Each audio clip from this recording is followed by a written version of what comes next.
لائیں کہیں کہ ہمارا رب اللہ ہے، پھر اس پر جم جائیں۔ ان پر فرشتوں کا نزول ہوتا ہے، نہ کوئی غم کرو نہ خوف، خوشیاں مناؤ جنت کی جس کا تم سے وعدہ کیا گیا تھا۔ اللہ کی ربوبیت پر اطمینان جب انسان کو ہو جاتا ہے، میرا رب اللہ ہے، ربی اللہ، انسان کے لیے نہ کوئی کھٹکا، نہ کوئی خطرہ، نہ کوئی خوف، نہ کوئی حزن۔ جو کچھ ہو رہا ہے کس کے اذن سے ہو رہا ہے؟ اللہ کے اذن سے۔ اللہ کے اذن کے بغیر پتا تک نہیں ہلتا۔ یہ کوئی اندھا بہرا مادہ نہیں ہے جس سے مجھے کوئی خوف ہو۔ اندھا بھینسا چلا آ رہا ہو اس سے تو ڈرنے کا ہر انسان کو ڈرنا چاہیے، نہ معلوم کس کو ٹکر مار دے۔ لیکن نہیں، اس کائنات کو چلانے والا ایک سمیع و بصیر خدا ہے۔ وہ جو میرا دوست ہے، میرا ولی ہے۔ اللہ ولی الذین آمنوا یخرجہم من الظلمات الی النور۔ اللہ اہل ایمان کا ولی ہے، ساتھی ہے، پشت پناہ ہے، مددگار ہے، حمایتی ہے۔ بتائیے جسے یقین ہو جائے کہ اللہ میرا مددگار، اللہ میرا محافظ، اللہ میرا پشت پناہ، اللہ میرا حمایتی، اس کے لیے کوئی خوف ہوگا؟ اس سے کوئی ڈر ہوگا؟ میں مثال دیا کرتا ہوں ایک بہت سادہ، پنجاب کے دیہات کی۔ تو بڑا چودھری ہے اور کوئی غریب کسان ہے۔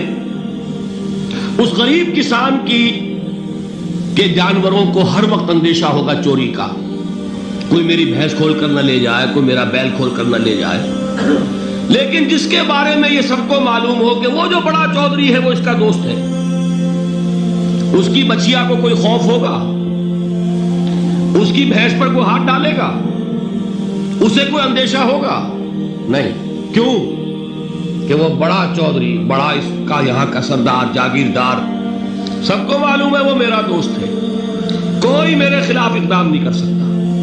اس دنیا میں یہ چھوٹی سی بات اگر آپ کے دلی اطمینان اور سکون کا باعث بن سکتی ہے تو ذرا تصور کیجئے۔ میں لفظ تصور استعمال کروں گا صرف اس لیے کہ اس کا ہم جس کو کہتے ہیں ادراک اور شعور کر نہیں سکتے، اگر کے ساتھ کر سکتے۔ اگر یقین ہو کہ اللہ میرا مددگار اور یقین ہو کہ اللہ ہر آن میرے ساتھ ہے، پھر کوئی خوف؟ کس کا خوف؟ کوئی شے اللہ سے بالا تر ہے؟ کوئی قوت اس سے زیادہ طاقتور ہے؟ کوئی اس کے ارادے کو بدلنے والا ہے؟ کوئی اس کی مشیت کے آڑے آنے والا ہے؟ یہی بات ہے جو حضور نے فرمائی۔ یہ ایمان کا حاصل ہے لب لباب، کہ دیکھو اچھی طرح اس بات کو ذہن نشین کر لو، اگر تمام انسان مل کر تمہیں کوئی نقصان پہنچانا چاہے نہیں پہنچا سکتے مگر جو کچھ اللہ نے لکھ دیا ہو، اور تمام انسان مل کر تمہیں کوئی نفع پہنچانا چاہے نہیں پہنچا سکتے مگر وہ شے جو اللہ نے طے کر دی۔ آپ پھر میں کہوں گا ذرا تاریخ کیجئے، اسے فرض کیجئے، اسے سوچئے۔ اگر اس حدیث پر ہمارا دل ٹھکا ہوا ہو تو کسی سے ڈر ہوگا؟ یہ مجھے نقصان نہ پہنچا دے، یہ میری رپورٹ خراب نہ کر دے، یہ میری انکریمنٹ نہ رکوا دے، یہ میرا یہ نہ بگاڑ دے، یہ میرے یہ نقصان نہ پہنچا دے۔ اس کا ڈر، اس کا ڈر، اس کا خوف، اس کی خوشامد، اس کے لیے جا کر طرح طرح سے اپنی عزت نفس کو ذلیل کروانا اس کے سامنے، یہ سب کچھ کیوں کرتا ہے انسان؟ جب سمجھتا ہے کہ اس کے ہاتھ میں میرا کوئی نفع ہے، اس کے ہاتھ میں میرے لیے کوئی ضرر ہے، یہ مجھے کوئی غضب پہنچا سکتا ہے، یہ مجھے کوئی نقصان پہنچا سکتا ہے، یہ میرا کوئی کام بنا سکتا ہے، یہ میری کوئی ضرورت پوری کر سکتا ہے، اسی کا نام شرک ہے۔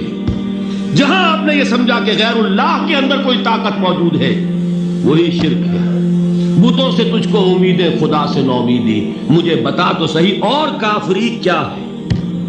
شرک تو یہ ہے جس پر بھی تمہیں یہ خیال ہے، کلمہ ہے یہ کلمہ سوم، لا حول ولا قوت الا باللہ۔ ذرا اس پر دل کو کبھی اگر آپ تصور کریں، پھر فرض کریں، دل ٹھک جائے اس پر، کوئی طاقت نہیں۔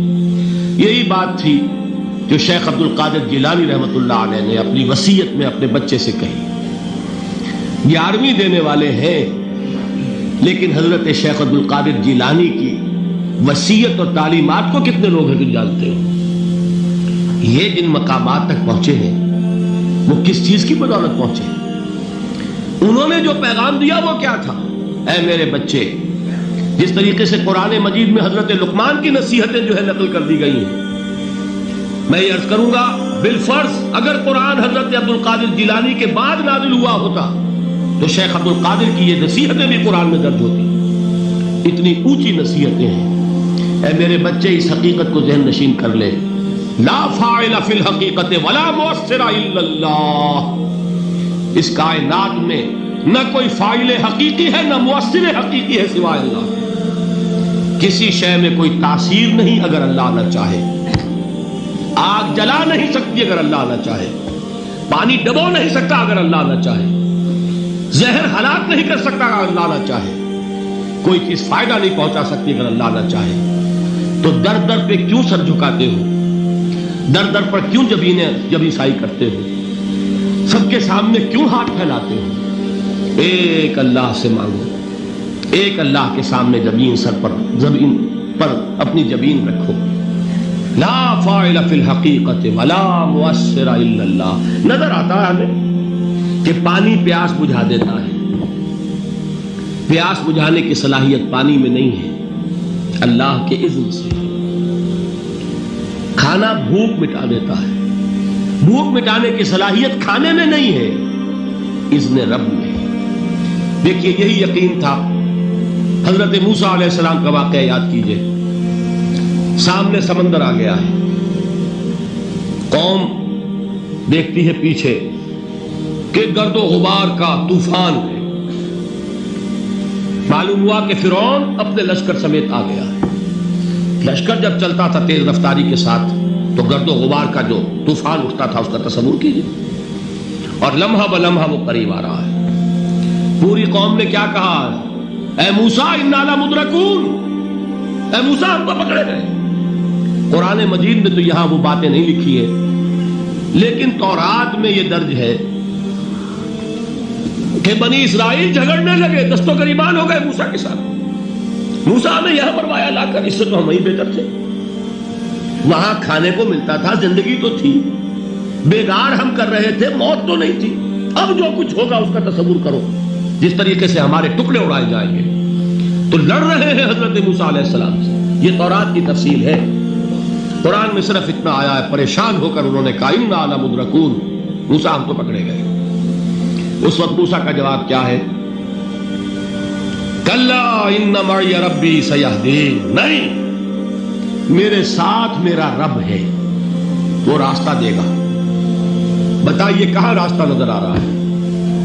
یہ ہے ایمان بالغیب. راستہ نظر نہ آئے تب اللہ پر یقین ایمان ہے. جیب میں پیسے ہوں اور تب دل کو اطمینان ہے تو ایمان کس پر ہوا؟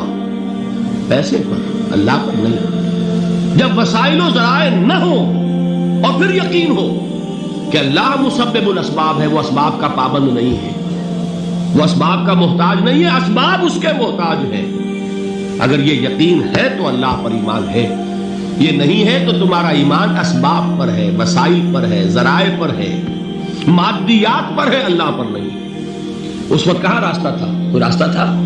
سمندر ہے اور ادھر سے لشکر آ گیا ہے. کلا ان معی ربی سیہدین. اب دیکھیے ایمان کہہ دینا آسان ہے، ہوا معکم اینما کنتم، جہاں کہیں بھی تم ہوتے ہو اللہ تمہارے ساتھ ہوتا ہے. لیکن اس کا یقین قائم ہو جائے تو زمین و آسمان کا فرق واقع ہے.